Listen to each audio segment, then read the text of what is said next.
Good evening whenever you are watching this video. तो अब हम ब्रेन के पार्ट 3 में पहुंच गए हैं।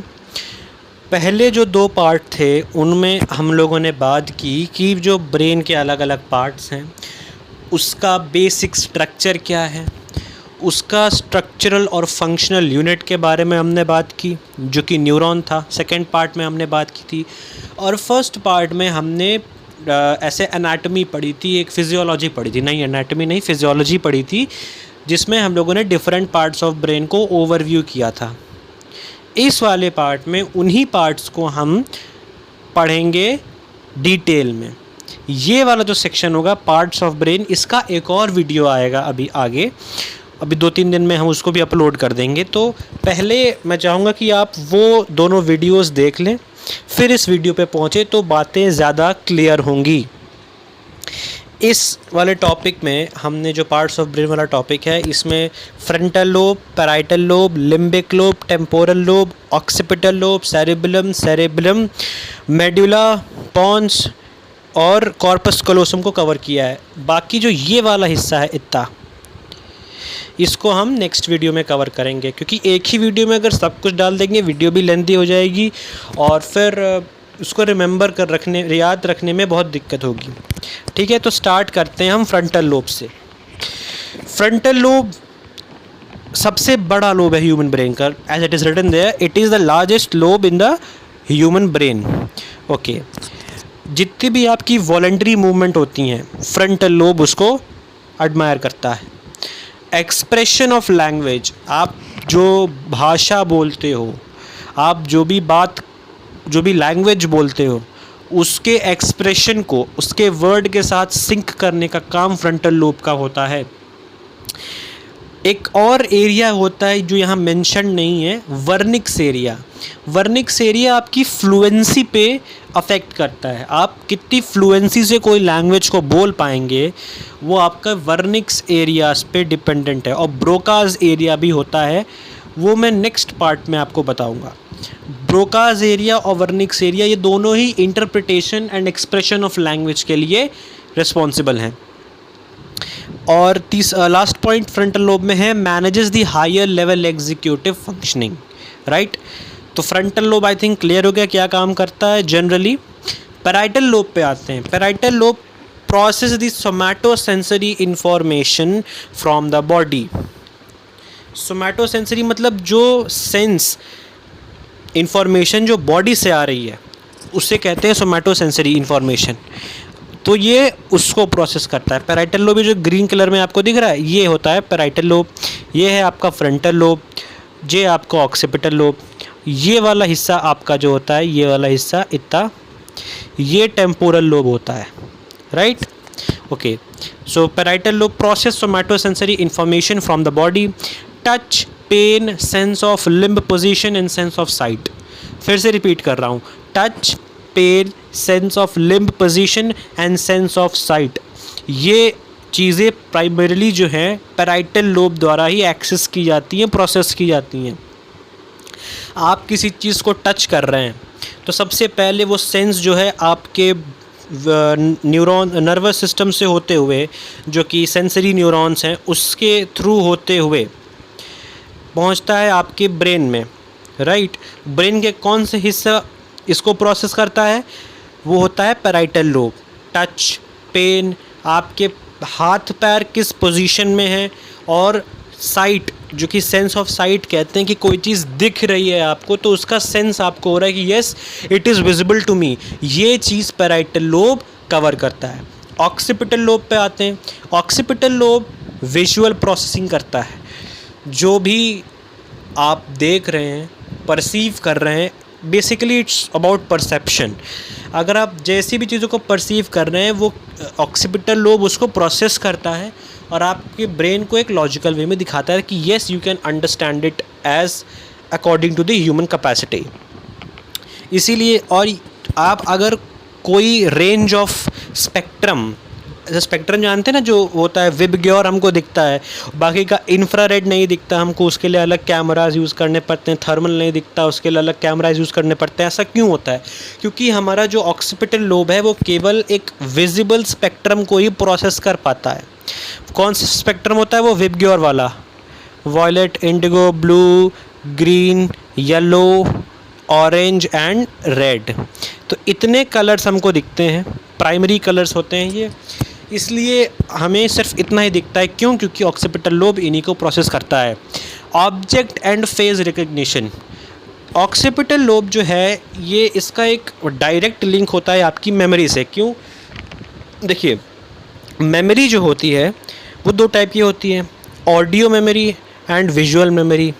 जो ऑडियो मेमोरी होती है वो जनरली आपके टेम्पोरल लोब से लिंक होती है, राइट। एंड ऑक्सीपिटल लोब से जो मेमोरी लिंक होती है वो होती है आपकी visual memory, photographic memory, image वाली मेमोरी जो होती है। अगर आप कोई एक चीज़ देख लेते हैं इमेज और वो आपके दिमाग में बैठ जाती है, तो ये कौन सी ब्रेन पार्ट का काम है? Occipital lobe. जितना अच्छा ऑक्सीपिटल लोब और आपके मेमोरी का कनेक्शन होगा उतना ही अच्छा आप चीज़ों को याद रख पाएंगे। टेम्पोरल लोब पे आते हैं। अब हमने ये I think occipital lobe clear हो गया। Visual processing, distance, depth perception, colour determination, जैसे मैंने आपको बताया विबग्योर वाला पार्ट, तो वो कलर डिटर्मिनेशन वाला पार्ट है।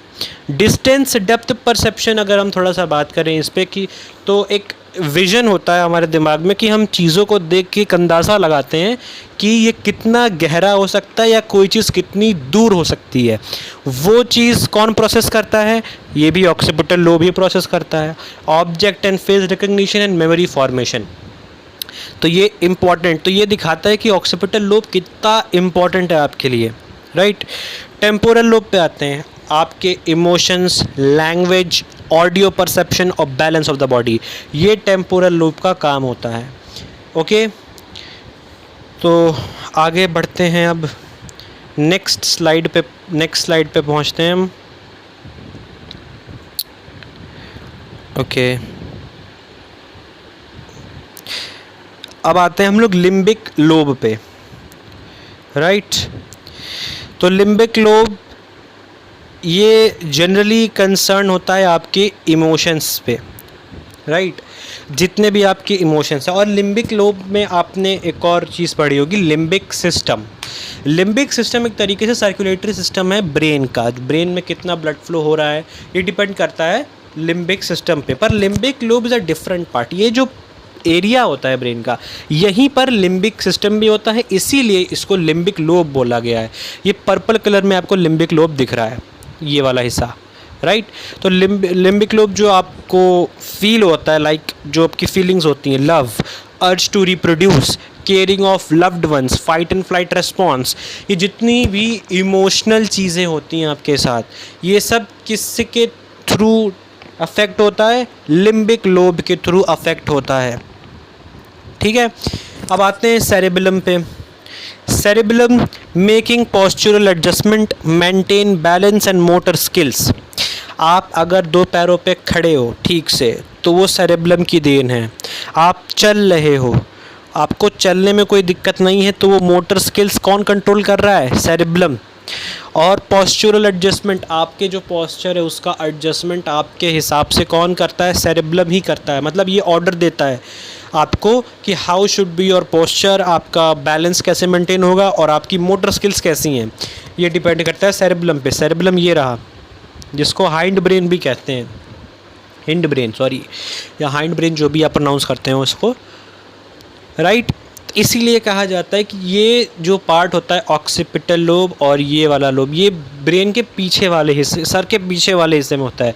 लाइक अगर ऐसा आपका सर है मान लेते हैं और ये आपकी नेक जा रही है यहाँ से, तो ये वाला हिस्सा बहुत ही सेंसिटिव होता है, वेरी सेंसिटिव एरिया।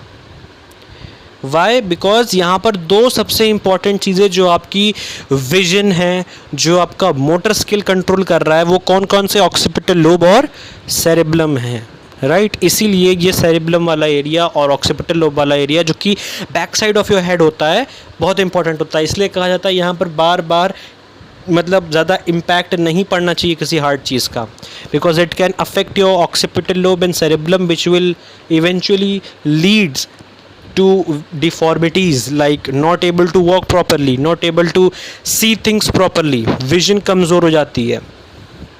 अब आते हैं नेक्स्ट पॉइंट पे कॉर्पस कॉलोसम, ये जो आप बैंड देख रहे हैं स्किनी बैंड, ये वाला, yes this part is called corpus callosum.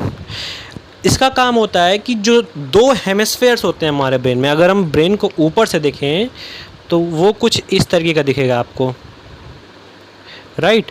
और यहाँ बहुत सारी फॉर्मेशंस बनी हुई हैं, जायरीज और सल्कस बने हुए हैं यहाँ पर।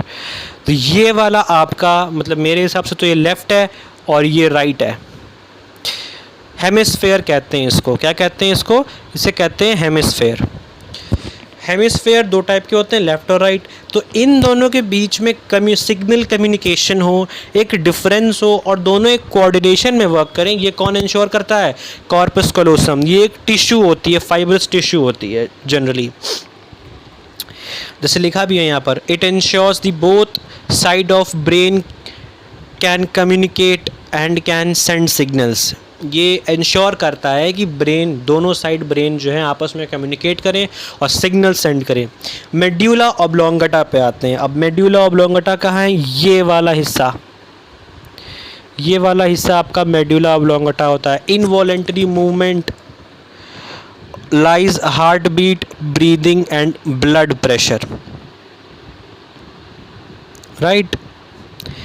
अब यहाँ पर एक फैक्ट बताना चाहता हूँ मैं आपको, ये शायद मैंने पहले वीडियो में बताई थी। ये जो पॉन्स होता है और ये जो मेडुला ऑब्लोंगेटा होती है, इन दोनों का काम लगभग सेम होता है, बट डिफरेंस इसमें है। For example medulla oblongata involuntary movement जैसे कि heart beat, breathing, blood pressure control करता है। पॉन्स जो है relay and regulate signal that gives you sensation of pain from anywhere in your body below your neck. ये actually ये काम जो है इनवॉलेंट्री वाला, ये इसके कोऑर्डिनेशन में होता है, मेडुला ऑब्लोंगेटा और पॉन्स के कोऑर्डिनेशन से होता है, क्योंकि ये दोनों देख रहे हैं अगर आप पोजीशनिंग तो ऊपर और नीचे एक दूसरे के ऊपर नीचे हैं, राइट।